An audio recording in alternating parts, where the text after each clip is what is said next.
Okay, so I can seem to come up with a whole bunch of 355T introduction sort of reviews, but nothing after some real use.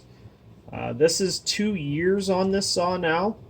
Well, it'll be 2 years come March, I guess. I think it was when I got it. Um, it gets used heavy. This is my primary removal saw, and most things around here are hardwood, so it sees a rough life. I run a 16-inch bar on this deal. This replaced a 201T that I had. And I understand a lot of the complaints about these saws. Right out of the box, they're tuned to awful. Like, they're just absolutely horrendous because Echo doesn't have a pre-delivery inspection package where the manufacturer pays the distributor or the repair shop to inspect it, tune it, and run it before it goes on the shelf. It just comes out of a box, goes on a shelf, and you buy it as it was tested at the factory. We all know that factory is probably nowhere near where we live, so the tune's way off. Elevations, everything about it's all wrong. They end up being lean as hell out of the box, is what they are. It makes them pretty anemic. You can attain the tool from most dealers or online to remove the carburetor limiters. This does not necessarily void warranty. What you want to do is remove them, tune it properly, and reinstall them. You can even reinstall them in the middle of, with a little bit of thought, in the middle of your tuning window, and then just use them as they were intended to be used. You're not destroying anything or harming anything by tuning the saw properly so it doesn't burn up. That's a massive misconception, is tuning your saw voids warranty or removing limiters voids warranty. Discarding the limiters and a saw burns up, they'll want to void the warranty. But if the saw burns up with the limiters in place, it's probably because you just left it alone and took it out of the box and ran it. So beyond finicky stuff like that, the 355 is a good saw. It's got good power. Anticipate it taking a long time to break in. They're not even an F cast ring. They're a very, very hard cast ring that never really does break in. Subjectively, how you want to look at that. But it does seat a little bit better with time. It takes a lot of fuel through these things for them to get set in and start working decent. Pluses and minuses about these saws, especially after using it for a while. This thing's 2 years old now. It's got lots and lots of gallons on it. Once it broke in and started making good power, it's continued to make that power. Have I modified this saw? Yes, absolutely. I can't run stock saws anymore. Most people can't. But it's got... I did port it, and then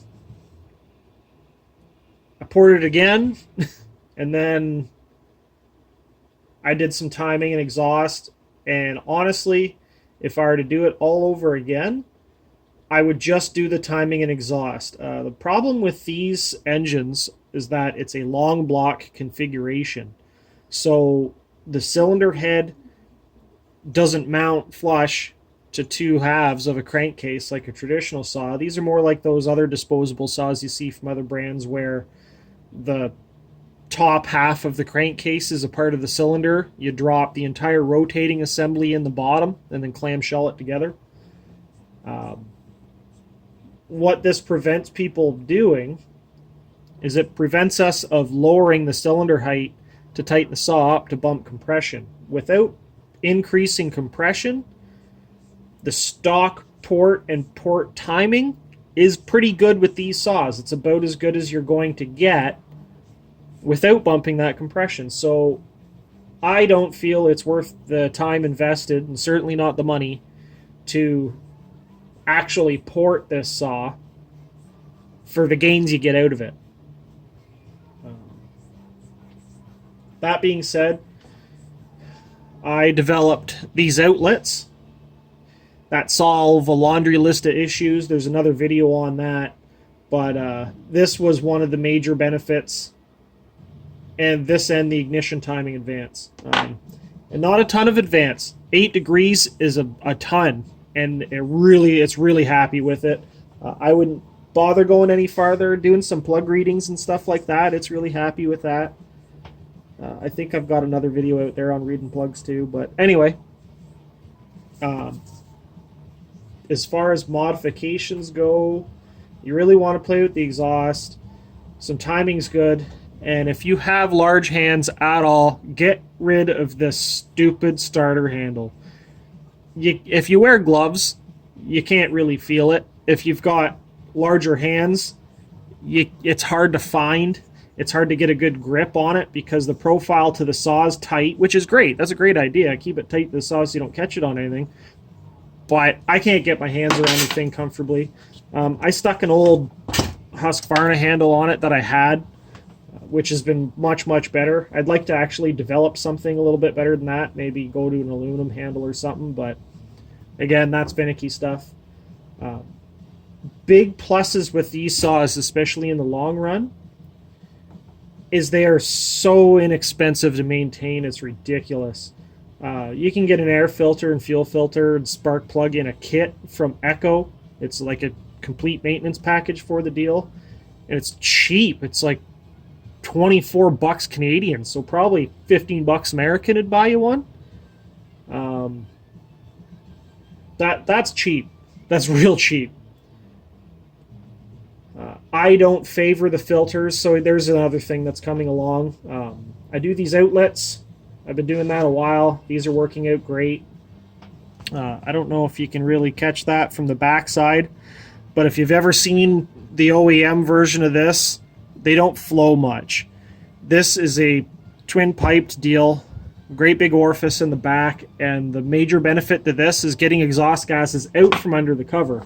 Because if you look at my cover and you see the carnage in there, that is from the tune, the way it was sent out of the box, and that stock outlet. I didn't cause any of that. That's just how it came. It was literally a fire-breathing monster right out of the box. And I solved all that. This gets the heat out from underneath the cover. It gets the heat out away from the clutch assembly, which I think is always a benefit. And it still retains the spark arrestor for those of you who require running one.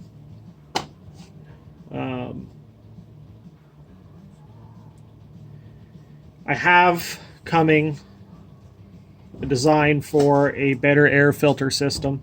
This one has a prototype on it. Prototypes are ugly, so I'm not even going to show it to you, but long story short, it's going to be a direct replacement for what you have, and it's a better filter. It's a uni filter element. So it's not just like some cheesecloth deal. I've seen a lot of people try to use a lot of different things for air filters, but if either fuel breaks it down or it's not the correct PPI for actually filtering fines at all. And even the factory one here I don't agree with. It's way too restrictive. And that, again, that alone has been a massive performance improvement on the saw. And not that they really need it. Like I say, I run a 16-inch bar on this saw. Bone stocks for stock, this will run, tuned right, it'll run right beside a 201. Modified, however, you can modify a 200 or a 201 well beyond what you can with this because, like I said, it's a long block design. You can only do so much with it. But after 2 years of just not being gentle with this saw, I had no respect for it. It's cheap, right? Who cares? Most of the reviews I've been seeing seem more like a person trying to convince themselves that they've done the right thing, or they have buyer's remorse and they're convincing themselves that it was a good buy. It actually is a good buy. The value for what you get out of these saws is fantastic. Really robust bar studs. Outboard clutches are always nice. 3-pawl clutch, which is also very nice. A lot of these Asian saws only have 2-pawl clutches. These are the same as like a Husky pattern bar. I have converted a still bar to run with this. I think I've shown that in another video too. Because I just don't like Echo bars in general. They're Oregon, the same as Husky, and they're not a great bar. The profile's really stupid. Everything about it's all bad. So this deal runs a full chisel, 3/8 low profile. If you don't know how to find part numbers for that, I can share that information with you. And you can run that in whatever bar length you run. It's just I have a 55 drive link 16-inch bar. They're a single ring piston, which isn't necessarily a great thing, but the piston's so short, you don't really need much support going on in here. They're a pretty square bore and stroke ratio, so the piston naturally wants to stay straight anyway. There's no real reason for it to rock around. It's a domed piston, which is really good for baling heat. They've also plated these cylinders. Originally, the 355s were an unplated still sleeve, and they wore out. They just got gutless and stayed gutless for a long time. The newer versions don't. But yeah, if you're, like, as you can tell, this thing's, it went to work. I did clean it for the video, but I typically don't really do much with this saw other than just run it. The felling dogs, I made these ones because the dogs are terrible stock.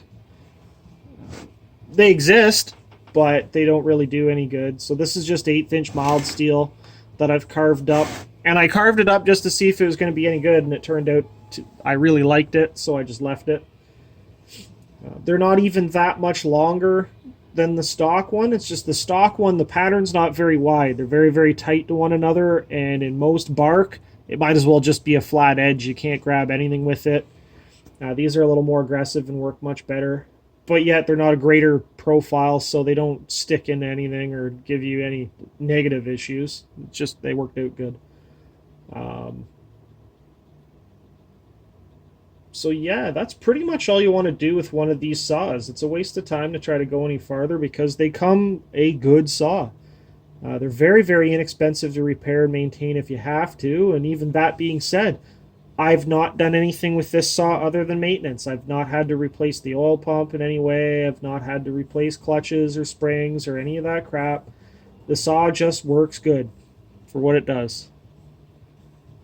Hopefully we get a 3511 and I'll do the same thing as I'll run it for a couple of years and we'll do a 2-year review sort of deal because nobody seems to do reviews after, getting over their initial buyer's remorse of buying something.